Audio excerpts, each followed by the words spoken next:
మన దేవుడు ఎలాంటి వాడు? మన దేవుడు దయగలవాడు, కరుణామయుడు, ప్రేమ స్వరూపి, శాంతి స్వరూపుడు. ఎంత పాపం చేసినా క్షమిస్తాడా?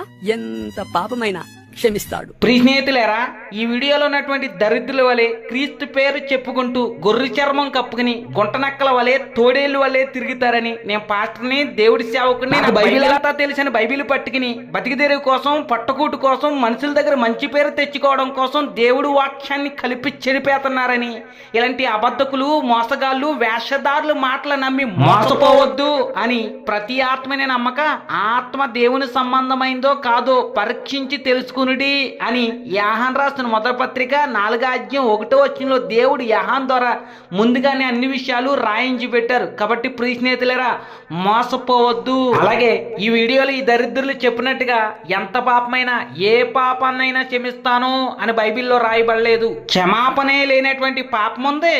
అలాగే మరణాకరమైనటువంటి పాపం గురించి కూడా బైబిల్లో రాయబడ్డది. యాహాన్ రాసిన మొదటి పత్రిక 5:15 మరణాకరమైనటువంటి పాపము కలదు, అట్టి దాని గురించి వేడుకొనవలనని నేను చెప్పట్లేదు. అలాంటి పాపం గురించి వేడుకున్న వ్యర్థం అన్నట్టుగా దేవుడు యాహాన్ ద్వారా రాయించారు. అలాగే యేసుక్రీస్తు వారే స్వయంగా చెప్తున్నారు. మత్తయి సువార్త 12:32 పరిశుద్ధాత్మకు విరుద్ధంగా మాట్లాడిన వాడికి ఈ యుగమందైనను రాబోయే యుగమందైనను పాప క్షమాపణ లేదు అని స్వయంగా యేసుక్రీస్తు వారే చెప్తున్నారు. కాబట్టి ప్రియ స్నేహితులారా, ఇలాంటి అబద్ధకులు, మోసగాళ్ళు, వేషగాళ్ళు మాటలు నమ్మి మోసపోవద్దు. లాస్ట్గా ఒక విషయం చెప్తున్నాను, గుర్తుపెట్టుకోండి. క్రైస్తవుణ్ణి అని చెప్పుకున్న ప్రతివాడు క్రైస్తవుడు కాదు. బైబిల్ పట్టుకున్న ప్రతివాడు పాస్టర్ కాదు. తెల్ల బట్టలు వేసుకున్న ప్రతివాడు దేవుడు ఎన్నుకోబడినటువంటి దేవుని సేవకుడు కాదు.